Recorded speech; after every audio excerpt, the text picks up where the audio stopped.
MC stand captain बन गए हैं और कैप्टन बनते ही उन्होंने सबसे पहले वार किया है टीना दत्ता पर। जी हाँ, वार क्यों हुआ है और कैसे हुआ है, चलिए आपको दिखाते हैं। Well, hello guys and welcome to FIFA fooz. मैं हूं ज्योति नाहक। जैसा मैंने कहा कि एमसी स्टैन का ये वार टीना पर बुरी तरह से पड़ा है। सबसे पहले तो देखिए, जो 3 कैप्टन्स हैं उनको मौका दिया गया कि वो नॉमिनेशंस में शायद किसी एक को कुछ भी कह सकते हैं, नॉमिनेशंस में डाल सकते हैं किसी एक को, और एमसी स्टैन को ये जो स्पेशल पावर मिली है, इसके चलते बिग बॉस ने इस बात का पूरा ध्यान रखा कि भैया एमसी स्टैन तक कैसे ही पावर पहुंचे, और उन्होंने एमसी स्टैन को जैसे ये पावर दी है वैसे ही एमसी ने टीना दत्ता का विकेट सबसे पहले आउट किया है। मुझे तो लगा था अंकित का करेंगे, मुझे तो लगा था प्रियंका का करेंगे, लेकिन नहीं, उन्होंने टीना दत्ता को सबसे पहले नॉमिनेशंस में डाला है और उसी के साथ साथ बड़ी सजा दे दी है।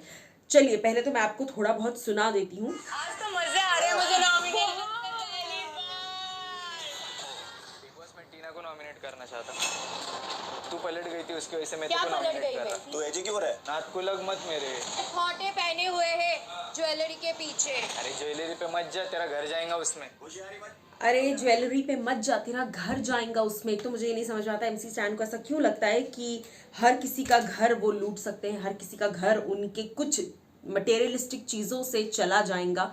I just don't understand that. और दूसरा कि एमसी स्टैन जो है वो हर बात पर यही कह, और जब से अब स्पेसिफिकली जब से साजिद और शिव ने उन्हें ये कह दिया है कि यू नो बता देना उनको कि अगर डरते हो मेरे फैंस से तो जैसा मैं बोल रहा हूँ वैसा करो, वरना मेरे फैंस लोग तुम लोग की वाट लगाएंगे। बस यही लाइन वो उस दिन से पकड़ के बैठे हैं और अब तो उन्होंने इस लाइन को यूज भी कर दिया। तो पोपट कौन है इसमें ये क्लियरली समझ में आ रहा है।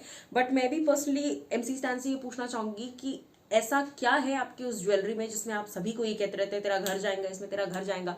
अगर आप वहां पर कुछ कर आए हैं तो बाकी के लोग भी वहां पर बेवकूफ नहीं है, वो भी वहां पर किसी ना किसी रीजन से हैं, वो भी वहां पर कुछ कर ही आए हैं। एंड प्लस आपसे काफी ज्यादा सेंसिबल लगते हैं सुनने में और बातें करने में। और उसी के साथ साथ आपने अगर टीना को नॉमिनेट किया, that was not the problem, लेकिन हाँ, उसके बाद जिस तरीके से आप खुद कहते हैं तो ठीक है, आप खुद कह रहे हो तो सब चलेगा, लेकिन सामने वाला जब कोई कहता है तो आप बिल्कुल सुन नहीं सकते उस चीज पे। तो ये बहुत ही गलत है।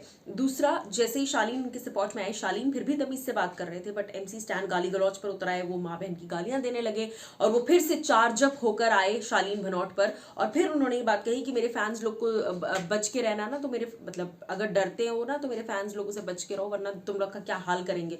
अगर आपके फैंस से सबको इतना ही डर लग रहा होता तो आप ही अब तक विनर बन चुके होते बिग बॉस के। बिग बॉस को बिग बॉस खेलने की भी जरूरत नहीं पड़ती।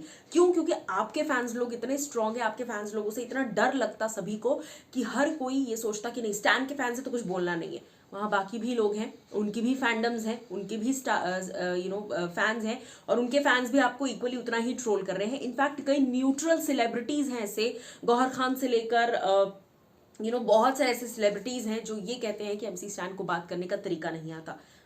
तो आप इन चीज़ों की धमकी ना ही दे तो ज़्यादा बेहतर है। और दूसरा कि क्या कुछ आप कहना चाहेंगे एमसी स्टैन ने जिस तरीके से टीना दत्ता के ऊपर वार किया है, दोस्त दोस्त दोस्त दोस्त, जबकि टीना ने एमसी स्टैन को बचाया, उसके बावजूद अब मुझे लगता है टीना जिस तरीके से स्टैन स्टैन स्टैन स्टैन कर रही थी ना जाते वक्त और आते वक्त, अब टीना को भी एक रियलिटी चेक मिलेगा और उन्हें भी समझ में आना चाहिए कि वो किस चीज का सपोर्ट कर रही थी। और वो स्टैन को जितना अच्छा दोस्त मान रही है, स्टैन उसका 1% भी उन्हें दोस्त नहीं मानते।